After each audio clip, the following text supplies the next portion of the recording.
Estamos no quarto dia do enólogo, na quarta semana do enólogo. Vou fazer os agradecimentos aos patrocinadores e apoiadores do evento.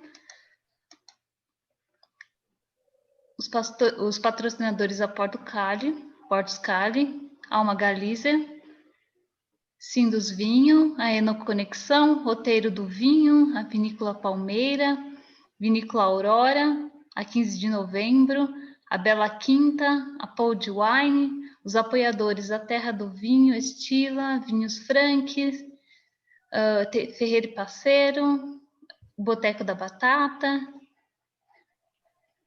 Agradecer a participação de todos que se inscreveram no evento, da Isabela, que está aqui, que irá ministrar a palestra. Agradecer a coordenação aí, todo mundo que está empenhado na organização do evento, comissão organizadora.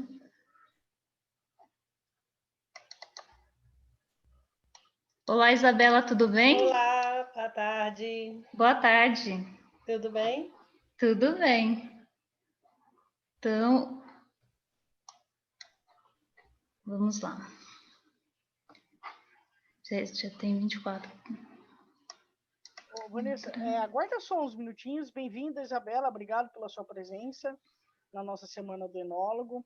Aguarda só uns minutinhos, que o pessoal está conectando, está entrando. A gente pede só uns 3, 5 minutinhos. E aí fique à vontade, tá bom? Ok. O pessoal está chegando. Sejam todos bem-vindos a mais uma palestra da Semana do Enólogo. Hoje é o nosso segundo dia.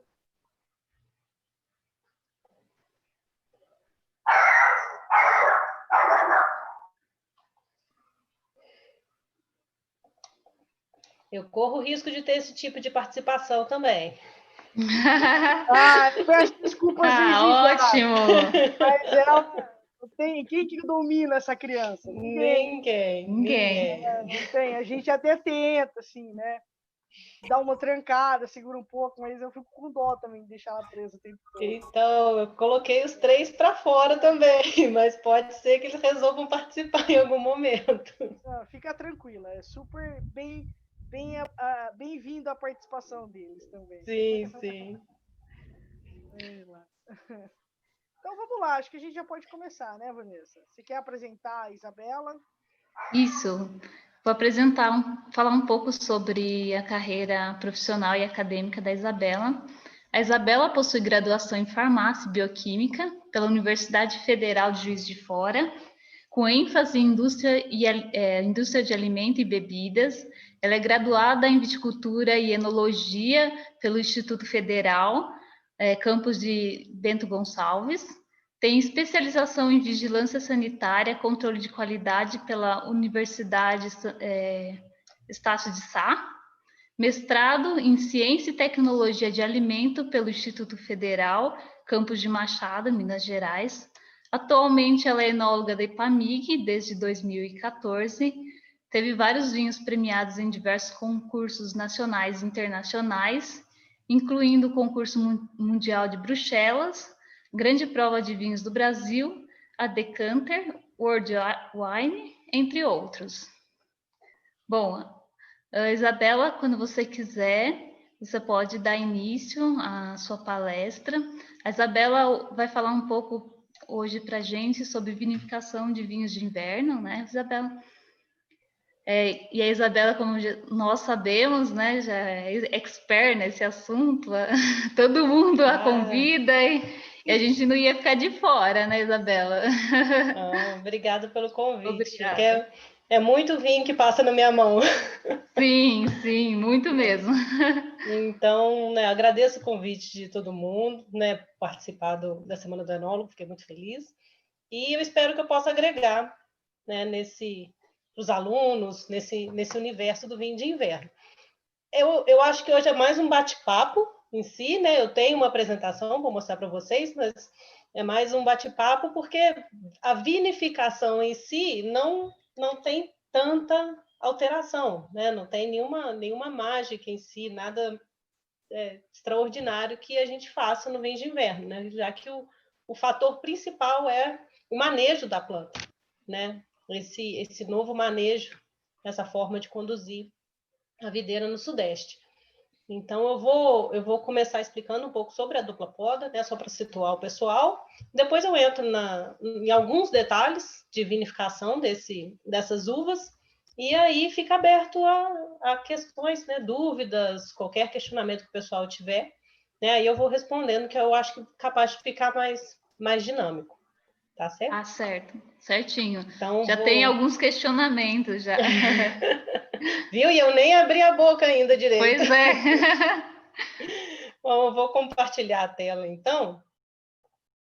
Você me avisa aí se ficar certo.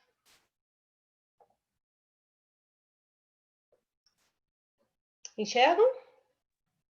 Sim, tá ok. Tá aparecendo tá aqui. Ok? Ok. Então tá joia. Então, pessoal, como a Vanessa falou, né, eu sou enóloga da EPAMIG, né, que é a empresa de pesquisa agropecuária de Minas Gerais. Já são 6 anos que eu estou na EPAMIG.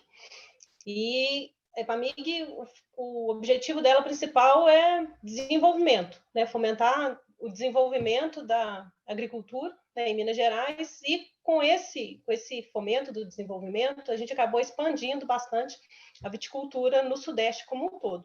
Né? Então, uma viticultura que era um pouco restrita, hoje já está bem ampla, né, em todo o Sudeste e Centro-Oeste, graças a essa técnica. Mas então, primeiro começando, eu vou explicar, mostrar aqui o ciclo da videira de forma tradicional. Né? Então, a videira no mundo inteiro, vamos dizer assim, ela se comporta dessa forma. Né? Ela tem um repouso no inverno, então vamos dizer que para nós, né, o nosso ciclo começa no meio do ano. Tem um repouso no inverno, a gente faz a poda, e aí vem a brotação, né? Ela frutifica, né? Vem a florada, ela frutifica, começa a maturação, e a partir daí, né, chega o verão e ela entra, então, na fase da colheita. Então, maturação e colheita no ciclo tradicional da videira ocorre no verão. Isso no mundo inteiro. Né? Só que qual que é o nosso problema com a colheita de verão no Sudeste? Né? O nosso verão é extremamente chuvoso. Então, nós temos aí uma média pluviométrica anual de 1.500 milímetros por ano, quando a videira precisa, para viver muito bem, 500 milímetros por ano. E a nossa principal época chuvosa é justamente o verão, quando a uva está amadurecendo. Então, os problemas que isso traz. Primeiro, é uma maturação deficiente, né? Tem uma dificuldade no acúmulo de açúcar, né? Um excesso de água no sistema, então a baga como um todo acaba ficando diluída. Né? Temos problema com redução de ácido orgânico, então a gente tem uma uva aí com pouco açúcar, muito ácido. Temos problemas na maturação fenólica, né, que está relacionada à formação de antocianinas e taninos, né, noites mais quentes, atrapalha a fixação desses compostos pela planta. Isso tudo gera uma enologia de chaptalização, então como a gente não consegue atingir o teor mínimo necessário, né, para boa vinificação, para boa estabilidade do produto depois, a gente tem que chaptalizar no verão, né? A legislação permite, né? Isso é permitido, não é errado, mas não é o melhor, né? Não é o ideal. Junto com isso, a gente tem muito problema de doença fúngica, né? Então, a videira é extremamente suscetível a doenças fúngicas, e o problema principal nessa fase são as podridões de cacho. Então, a gente tem pouca maturação, tem problema com sanidade, né? Tem problema de estrutura dessa uva, tudo isso gera baixa qualidade. Então, de forma geral, né, quando a gente pensava antigamente em vinho fino produzido no Sudeste, né, com ciclo tradicional de verão, a gente tinha, em geral, uma baixa qualidade por causa dessas características que são nossas do nosso verão. A gente não tem como brigar com São Pedro. Né? O que a gente pode fazer é tentar enganar ele.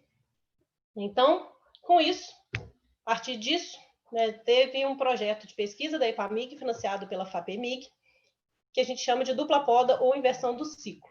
Então, qual que é o princípio básico dessa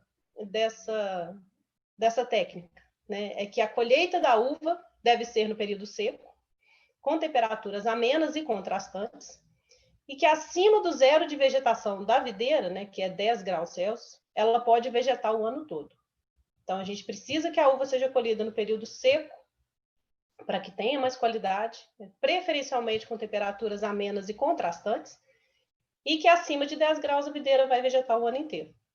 Então, com isso, foram desenvolvidos 2 tipos de ciclo, né? O primeiro é o que a gente chama de ciclo vegetativo, que vem a partir da poda de inverno, né, que todo mundo faz, normal, só que há, então, uma eliminação dos cachos. A gente não deixa os cachos na planta, porque a gente não precisa deles, nós não vamos colher esses cachos no verão. Então, retira-se todos os cachos, ficam só os ramos. Esses ramos, então, vão ser lignificados, né? A planta amadurece esses ramos, e quando chega o verão, a gente faz a segunda poda, por isso que chama dupla poda. Então, a gente faz novamente uma poda no verão, aí sim, vem, né, com a produção, a gente deixa os cachos, e esses cachos vão amadurecer e ser colhidos no outono e inverno.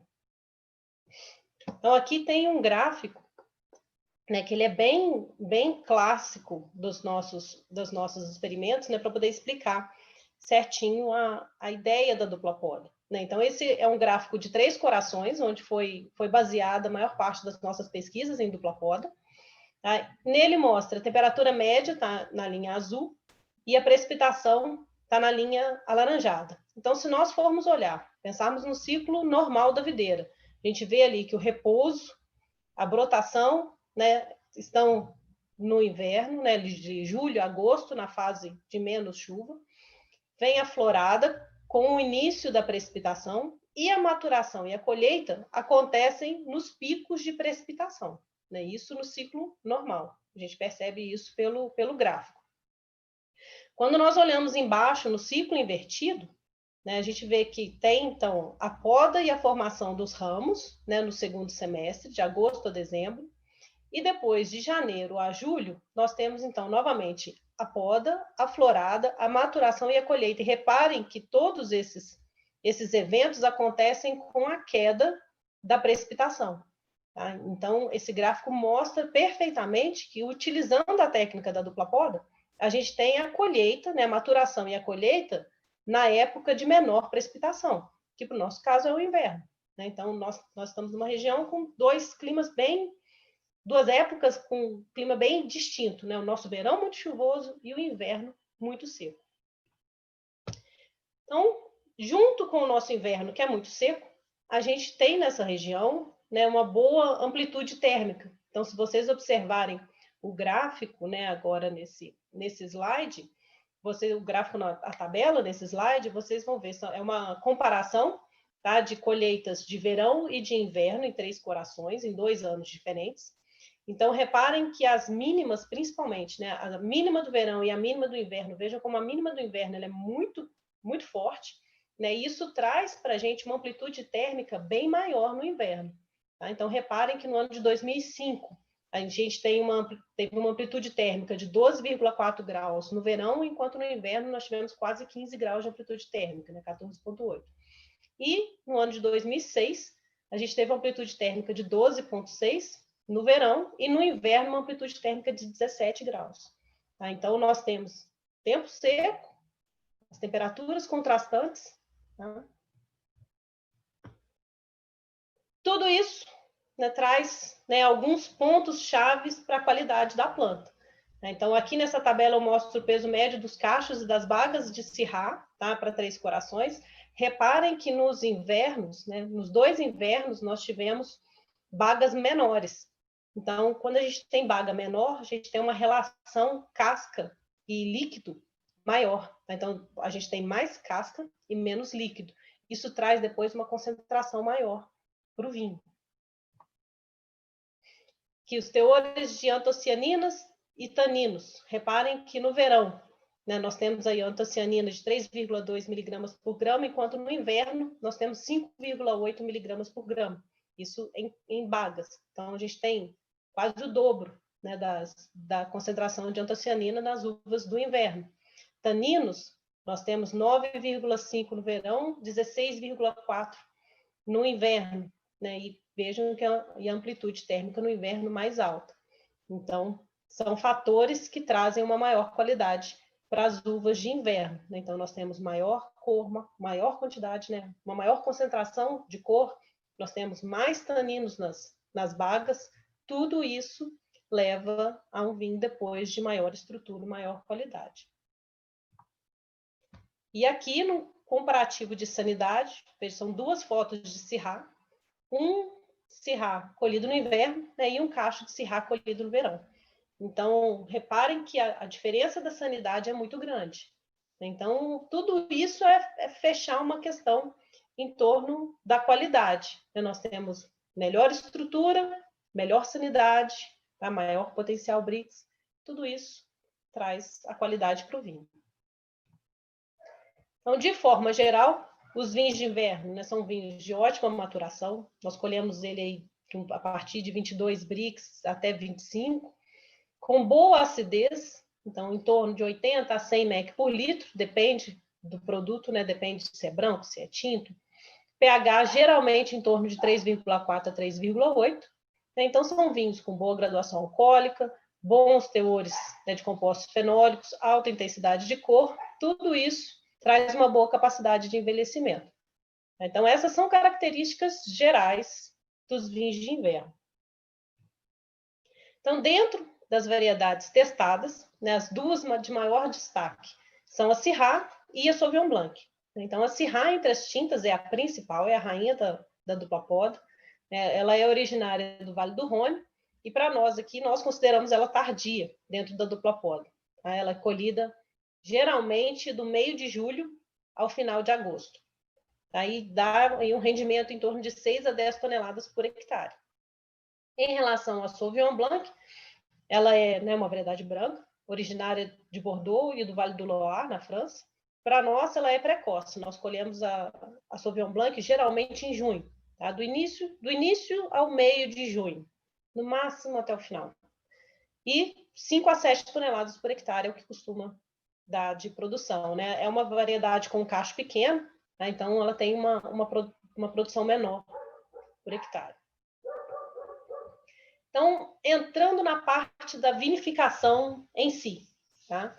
A vinificação, como eu falei, ela não tem diferença em atividades, sequenciamento, nada disso. A gente faz basicamente as mesmas coisas, né? A gente colhe a uva, recebe, desengaça, esmaga, macera, fermenta.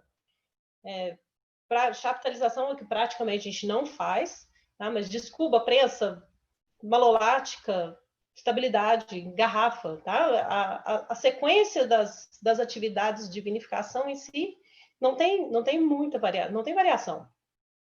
Então, o que varia são alguns pontos. Então, são alguns pontos aqui que eu escolhi para destacar em relação a isso. Então, o primeiro é quando que a gente colhe a uva, tá? Quando que a gente vai colher? Vou começar falando pela Syrah. Então, geralmente, a gente colhe quando o Brix está a partir de 23, que nos dá aí um potencial alcoólico a partir de 13%. Por que geralmente é a partir de 23? Porque geralmente a Syrah estaciona, tá? Ela vem com uma maturação, e aí chega um determinado período que ela estaciona no 19 Brix. E ela fica estacionada nesse 19 Brix por várias semanas. Então, alguns produtores novos, principalmente, que eu brinco que são os marinheiros de primeira viagem, que não conhecem ainda direito o comportamento dela, é quando eles começam a apavorar, tá? Começam a entrar em pânico.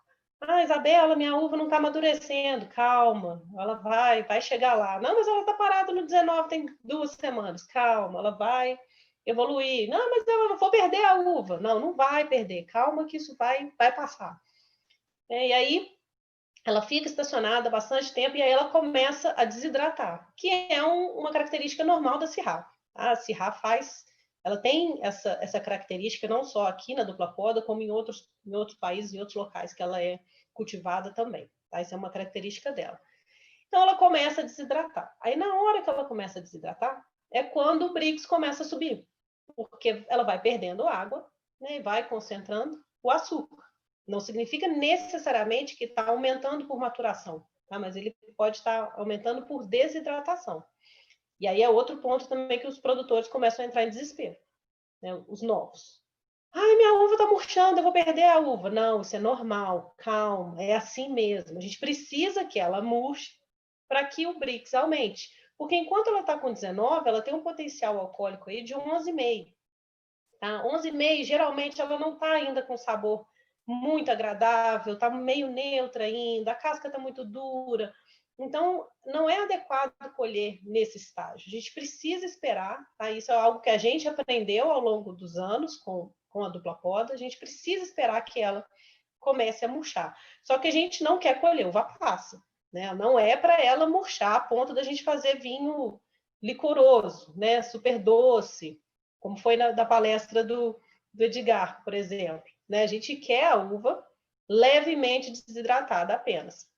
Então a gente brinca que a gente fala que é o ponto de bola de golfe. Tá? Então eu coloquei aqui uma foto, tá? Quando o produtor olha para a uva, ela não é aquela uva linda, maravilhosa, né? Ela não está redonda, não está vistosa, mas é isso daí que a gente precisa para fazer o vinho. Tá? Então ela vai estar com o Brix já mais alto, ela vai estar mais concentrada, ela tem menos polpa dentro dela, tem uma relação de casca maior, então ela vai ter uma concentração maior também, tá? Só que cuidado com a desidratação. Quando a desidratação começa, ela avança muito rápido.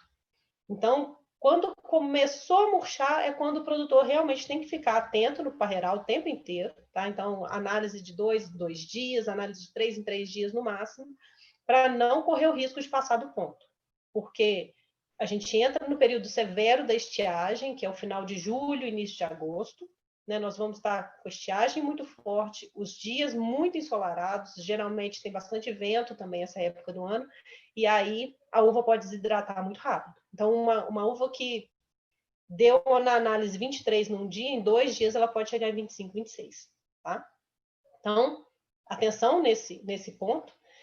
Tomar cuidado, que a acidez pode cair muito rápido também, principalmente em lugares muito quentes. Tá? Então, junto com a desidratação e esse acúmulo do açúcar, a acidez pode cair muito. Então, tem que fazer análise sempre e tentar buscar justamente o equilíbrio.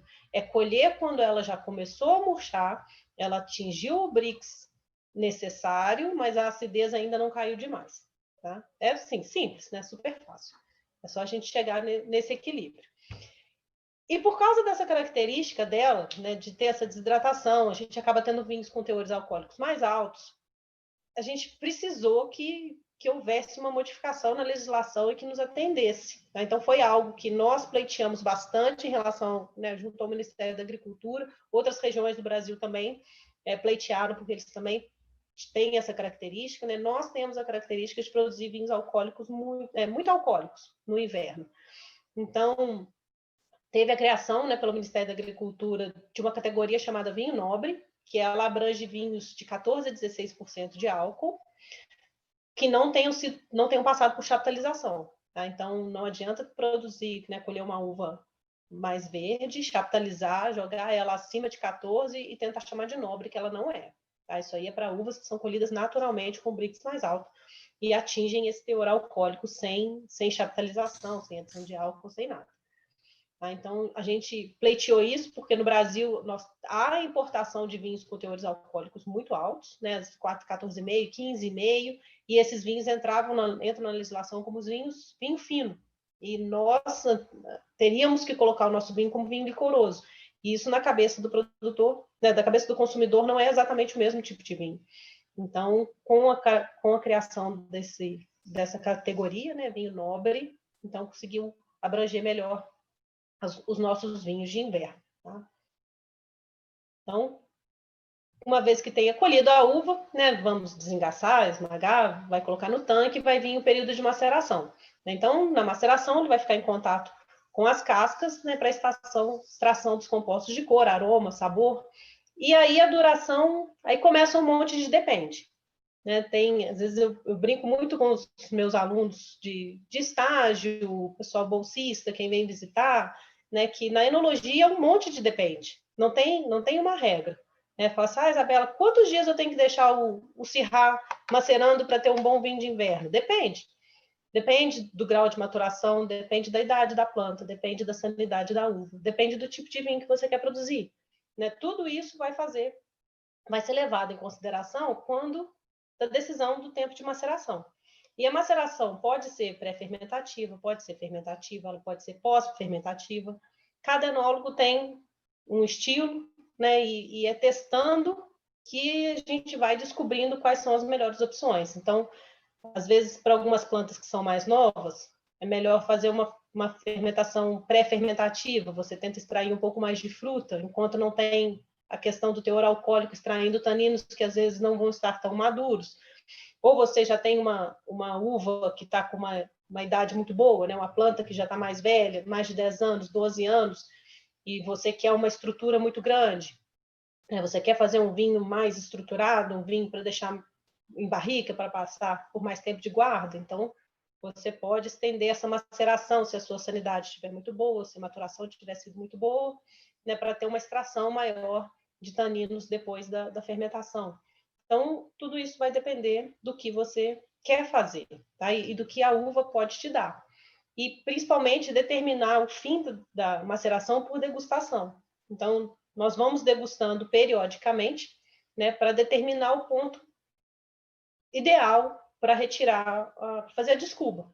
Então, pode ser que você tenha um plano no início, pensar, vou deixar essa uva por 15 dias macerando.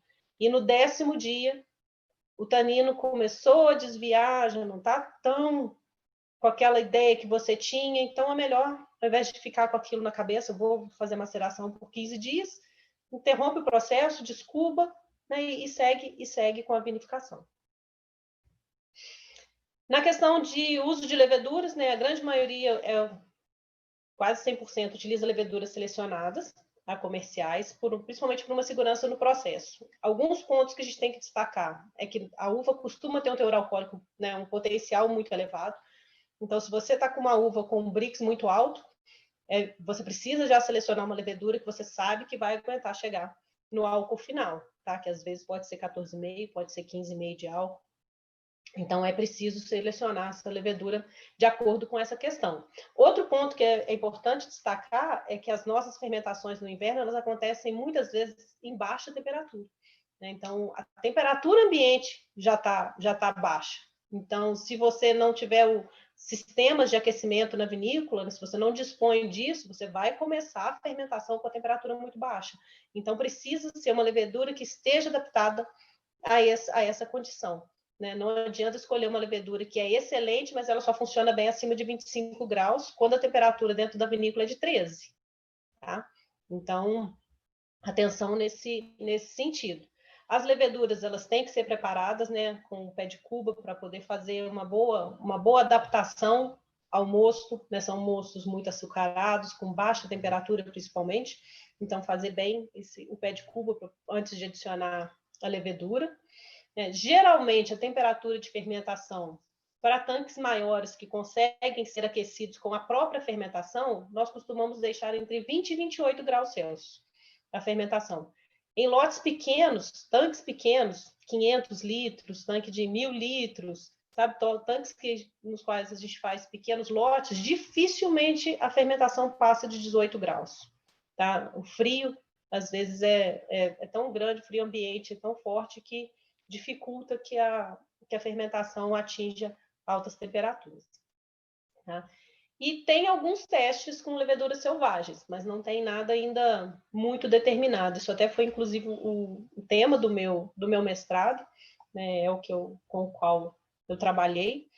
E há potencial, mas a gente tem que estudar ainda mais a fundo essa característica. A adição de bactéria lática, a gente é ideal que seja feita, tá? Com bactérias selecionadas, também por segurança de processo.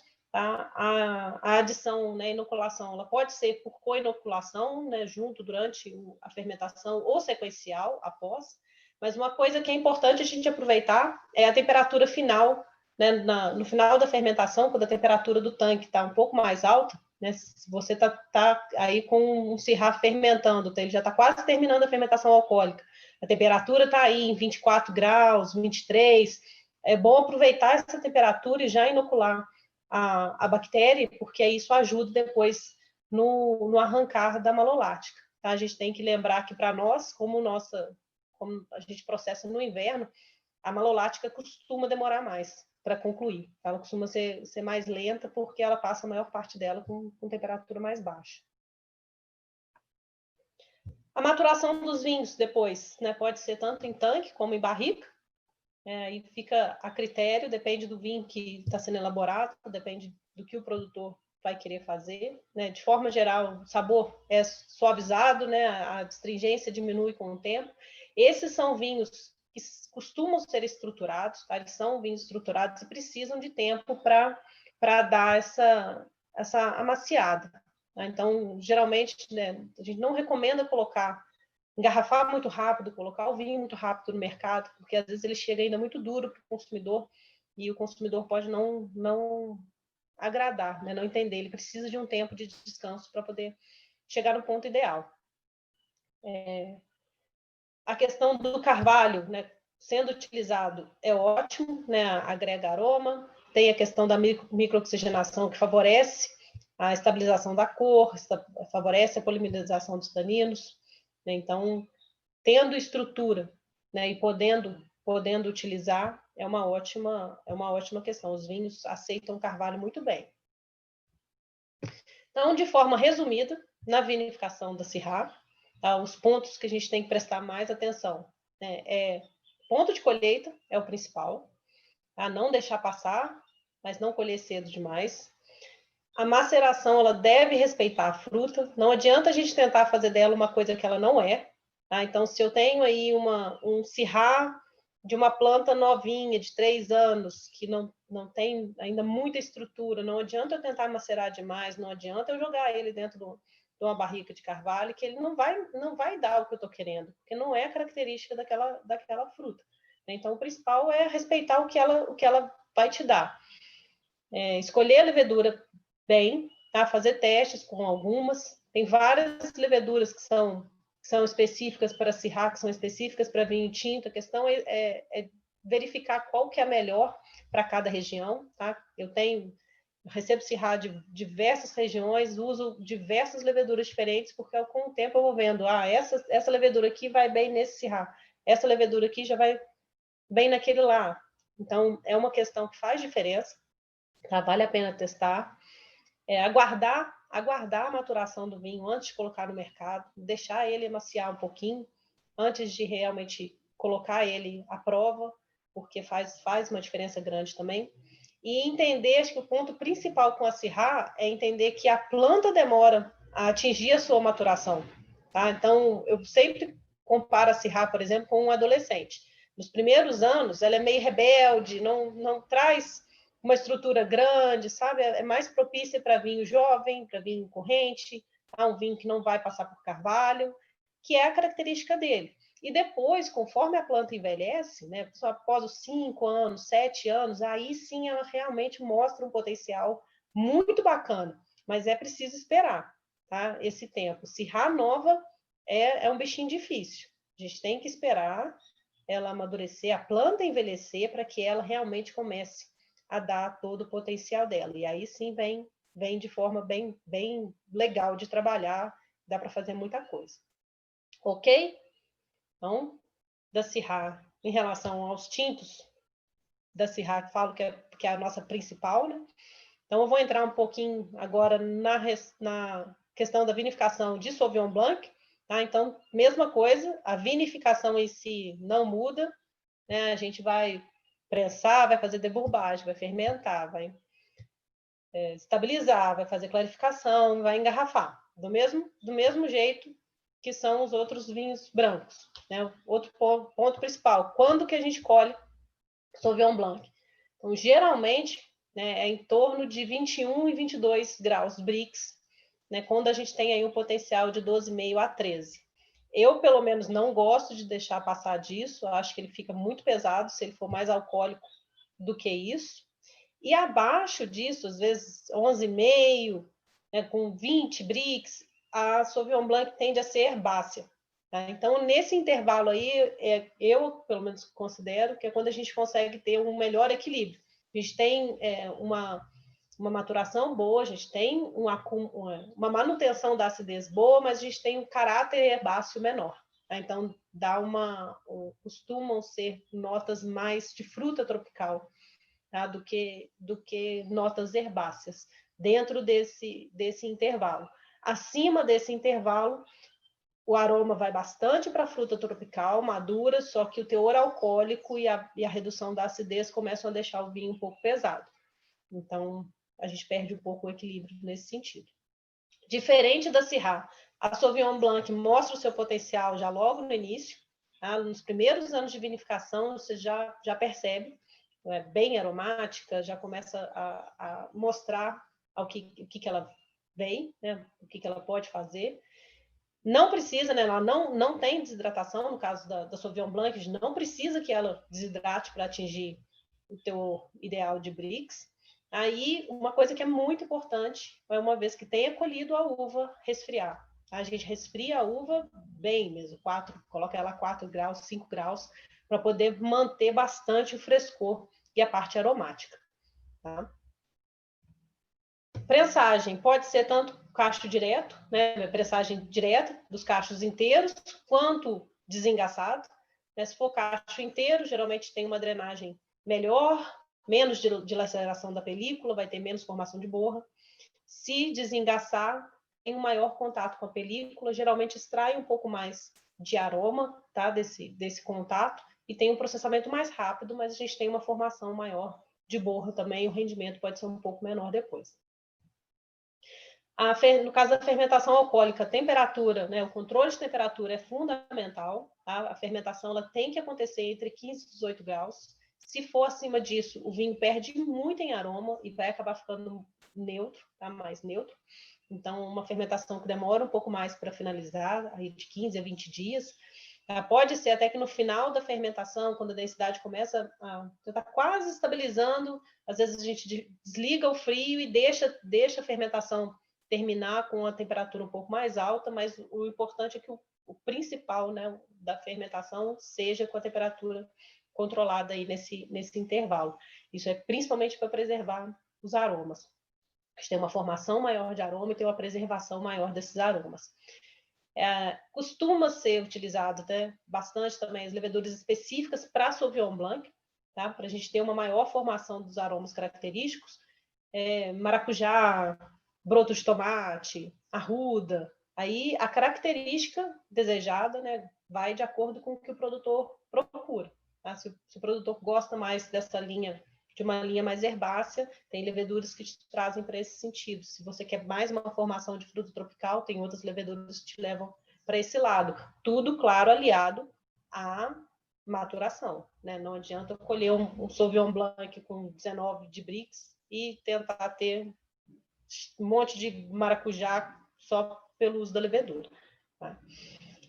Outro ponto que é fundamental é proteção contra o oxigênio. Tá? O escurecimento do mosto ele acontece muito rápido, do vinho também, então a gente precisa de ter uma atmosfera inerte durante o processamento, durante as trasfegas. Tá? Toda vez que for lidar com o vinho, sempre proteger com o uso de gás inerte. Tá? Gás carbônico, ou nitrogênio, é fundamental durante todo o processamento. Depois vem a estabilização, né? Então, tem alguns produtores que fazem a estabilização bem rápido. Então, terminou a fermentação alcoólica, já começa a clarificar, já faz a estabilização proteica logo, para que a gente chegue rápido no engarrafamento e consiga guardar mais esses aromas primários, tá? Preservar bem esses aromas primários. Então, vamos dizer que a gente colheu a uva em junho, né? Eu, pelo menos, gosto de já clarificar, estabilizar, filtrar, colocar dentro da garrafa ainda no mesmo ano. Tá? Preferencialmente, aí até novembro, dezembro, no máximo, já está com ele na garrafa para poder preservar o máximo possível desses aromas. Já tem outros produtores que não, que gostam de deixar ele sobre as borras por alguns meses. Isso traz uma diferença de característica. Tá? Pode ficar às vezes mais amanteigado, pode ficar um pouco mais estruturado, com os aromas diferentes, mais complexos. Isso aí vai muito de estilo, tá? Estilo de vinificação. A maioria do Sauvignon Blanc não é barricada. Alguns produtores estão com algumas experimentações nesse sentido, mas a grande maioria não passa por barrica. E o ideal é que a gente mantenha ele em baixa temperatura o tempo inteiro, tá? Depois da fermentação, o tempo inteiro, baixa temperatura até o engarrafamento, para poder ter essa né, preservar bem mesmo essa característica fresca que ele tem. Tá? Então, a coloração amarelo palha, verdeal, bem límpida, os aromas bem frutados. Então, quanto mais a gente conseguir manter na temperatura fria, mais tempo a gente vai ter com essas características até o engarrafamento.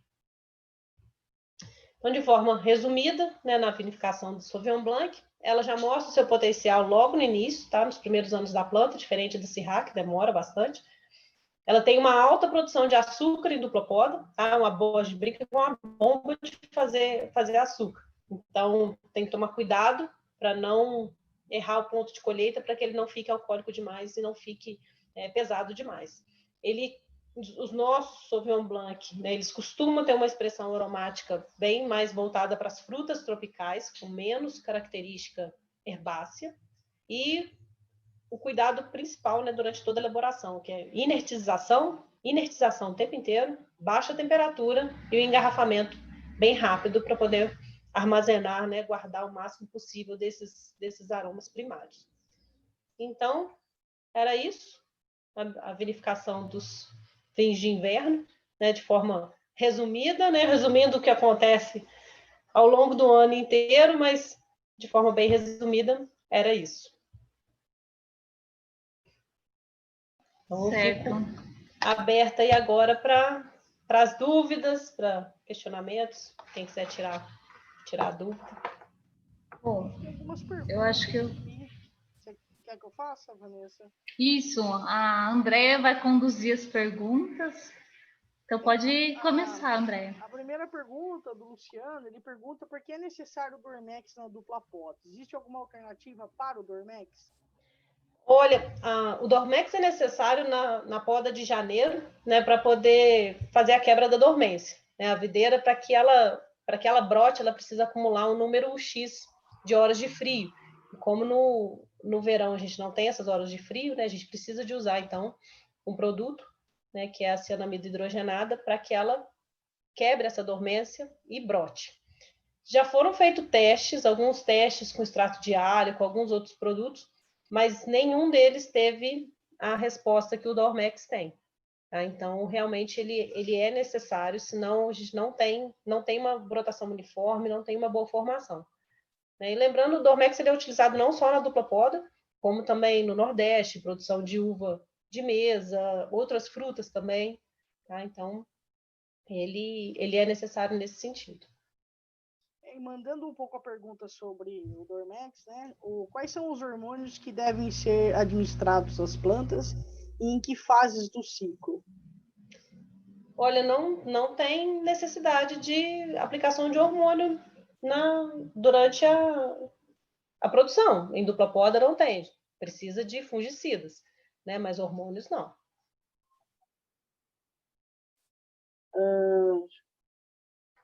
Qual é o fator que mais influencia na qualidade dos cachos no ciclo invertido?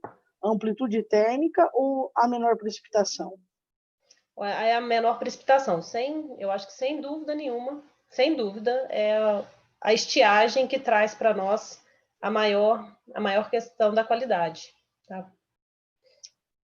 Isabela, se não tivesse a estiagem, não seria possível a desidratação da Syrah? Você acha que a gente não chegaria a essa maturação? A esse Brix, pelo menos. Não. Brix, Provavelmente, né? não. Isso, porque conforme ela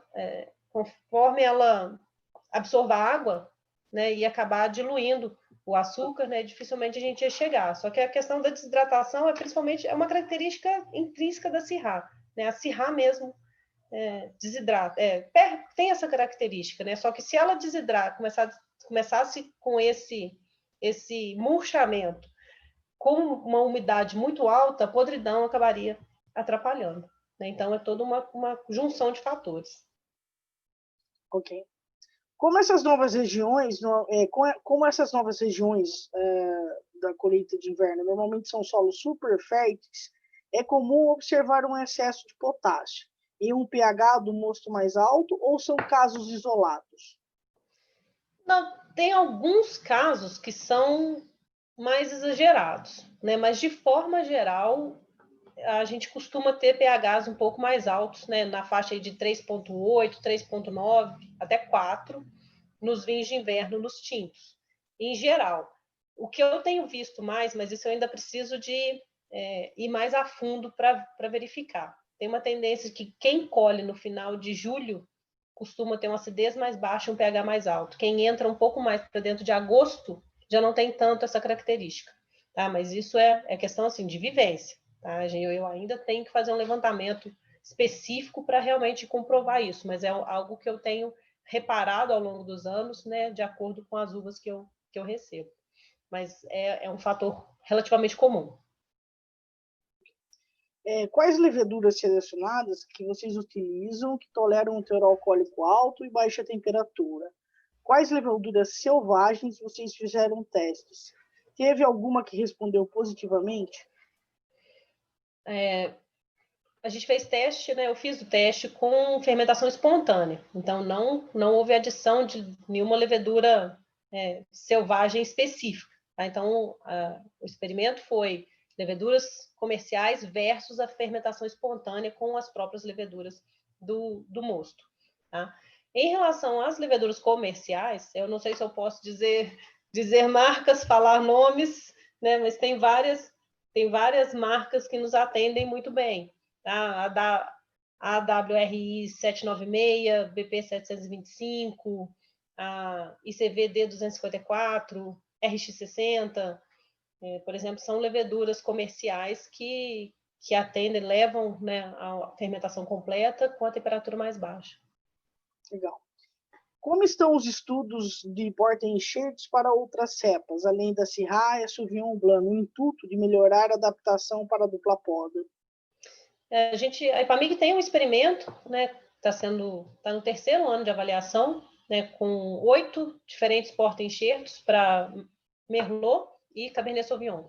Né? Merlot e Cabernet Sauvignon são duas variedades muito comerciais, mas que não se adaptam bem à dupla poda. Elas não têm vigor, né, suficiente na dupla poda para que tenha uma produção financeiramente justificável. Né? A qualidade do fruto em si é ótima, mas financeiramente para o produtor não é justificável. Né? Então, nós estamos testando 8 novos porta-enxertos, né? Porta-enxertos mais vigorosos, porta-enxertos tropicais, como o IAC 572, o IAC 766, entre outros, né? Para ver se dentro desses, algum deles faz, né, com que essas duas variedades respondam melhor. Nós ainda estamos no terceiro ano de avaliação e vamos avaliar mais um ano. Né? Já tem algumas coisas aparecendo, tá? Principalmente o 572 no Cabernet Sauvignon, e, se não me engano, rupestres no caso da Merlot. Tá? Mas ainda não chegamos à conclusão do experimento. Então, em relação a porta-enxertos para outras variedades, é esse experimento. Ok. Porque, teoricamente, os vinhos de dupla poda, o porta-enxerto precisa ser mais vigoroso, não é isso? Isso, precisa fazer com que a planta, teoricamente, produza responda mais, né? Porque aí, como a gente vive a estiagem, você acaba compensando o que seria uma superprodução, na verdade, você acaba controlando porque você tem a estiagem. Quando a gente pensa, é o oposto do que a gente prega, né, na viticultura tradicional, né? A gente sempre diz para reduzir o vigor, né? Reduz o vigor, você vai ter menos problema com doença, vai ter menos problema com, né, vai ter uma produção melhor. Só que no caso da dupla poda, a gente exige que a planta pelo menos brote 2 vezes por ano, né? Ela não vai produzir 2 vezes por ano, mas ela vai ter o ciclo dela 2 vezes por ano. Então, ela precisa ter uma resposta maior, né? A gente precisa de um vigor maior para que ela possa ter essa resposta agronômica justificável, né? Porque é o que a gente sempre fala, não adianta ter... eu tenho um Cabernet Sauvignon aqui que é excelente, mas eu colho 1 tonelada por hectare. Então, assim, o preço da uva para o produtor fica muito alto, não justifica, né, financeiramente. Então, a gente tem que tentar chegar num equilíbrio, né, que seja financeiramente justificável e que mantenha a qualidade. Então, esses testes todos que a gente faz com diferentes porta-enxertos, diferentes variedades para dupla poda, todos eles são levados em consideração tanto a parte agronômica quanto a enológica depois. Né? São todos vinificados, são todos testados, né? Até a parte sensorial depois tudo é feito para que a gente realmente possa afirmar, olha, esse porta-enxerto vai te trazer uma produção ótima em dupla poda, mantendo a qualidade do fruto, mantendo a qualidade do vinho depois. Legal.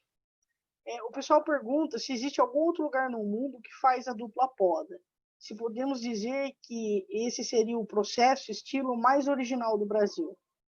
Então, tem outras regiões tropicais, né, que fazem também. Né, se não me engano, Tailândia, algumas partes da Índia, né, são regiões que estão sujeitas a uma época chuvosa muito forte, né, então eles também têm essa técnica, né, e ela também já era utilizada com algumas outras variedades, né, como Niágara, na região aí de Jundiaí, São Roque, né, essa técnica já era utilizada também. Então, vamos dizer assim, foi um aprimoramento do manejo voltado para vinho fino, né, mas não é só nosso. Né? Tem outras regiões que fazem também.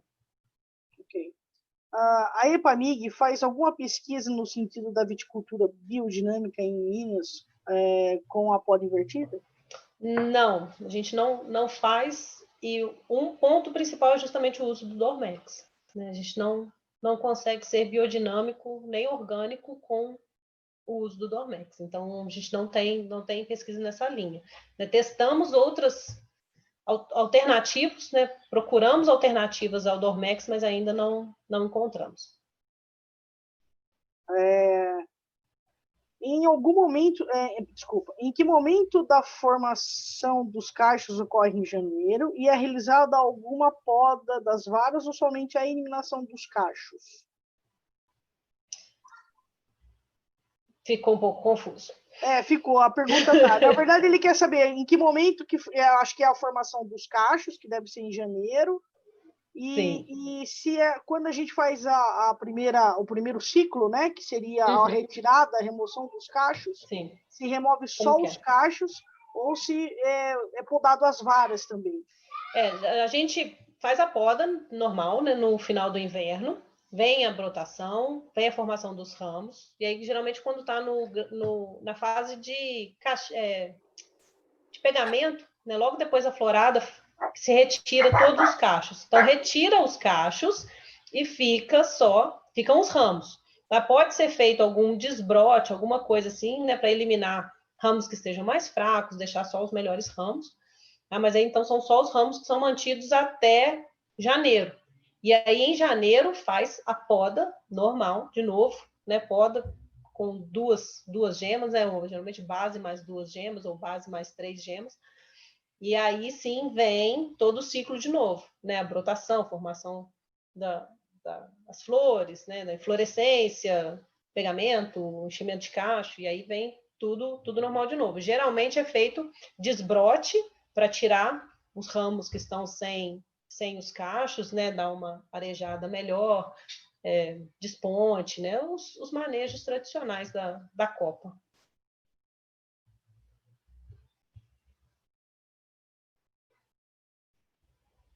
Estava com o microfone fechado. A outra pergunta é se existe uma redução de qualidade nos frutos das plantas de colheita de inverno. E qual é o tempo de vida da planta comparada aos lugares tradicionais? A gente não tem observado nenhuma redução de qualidade, pelo contrário, né? No caso da Syrah, quanto mais velha ela fica, melhores vão ficando os frutos dela, tá? Mais estruturados, melhor formação, vai dando vinhos cada vez melhores. E a vida da planta, por enquanto, a gente tem o parreiral mais antigo em dupla poda, está com 15 anos, se não me engano, 15 ou 17 anos. É o parreiral mais antigo em dupla poda e ele ainda está produzindo bem normalmente, tá sadio, então não temos visto ainda problemas de morte de planta, necessidade de troca, né, de replantio, nada disso. Mas esse parreiral é o mais velho que nós temos em dupla poda, são 17 anos. Então a gente precisa ainda avançar mais para ter certeza. Mas nesse sentido não tem redução, é o contrário. As uvas vão ficando cada vez melhores. Pode-se dizer que a poda dupla, que é um encurtamento dos ciclos das videiras, num determinado período conseguimos mais colheitas por ano? Então, a gente não tem mais colheitas, né? É uma colheita por ano só. São 2 podas no ciclo de dupla poda, né? São 2 podas com uma colheita só.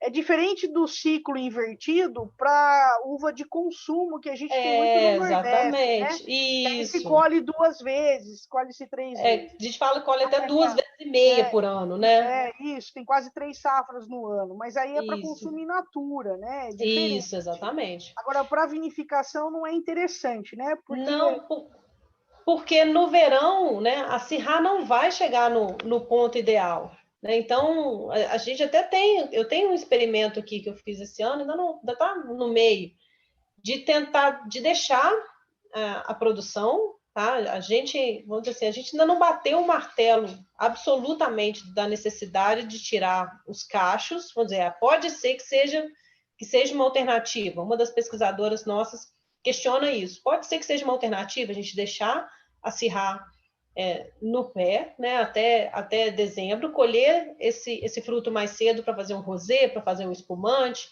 né, pode ser uma alternativa para isso, e depois fazer a poda. Né? Só que a Syrah do verão, a qualidade dela é muito mais baixa do que a do inverno. Então, é uma questão de saber assim, o que o produtor quer. Você quer um vinho de alta qualidade, né? O que a gente diz, a dupla poda é voltada para elaboração de vinho fino de alta qualidade. Você quer um vinho de alta qualidade ou você vai diminuir a sua qualidade juntando sua uva de verão com a de inverno, juntando os 2 vinhos? Porque a uva do verão não atinge a mesma qualidade do inverno. Não dá. Né? No ciclo normal, sem cobertura plástica, não tem jeito. Então, mesmo aqui, Isabela, a gente percebe, principalmente a região de Jundiaí aqui, que eles têm a safrinha, a gente percebe que a qualidade do fruto não é o mesmo, né?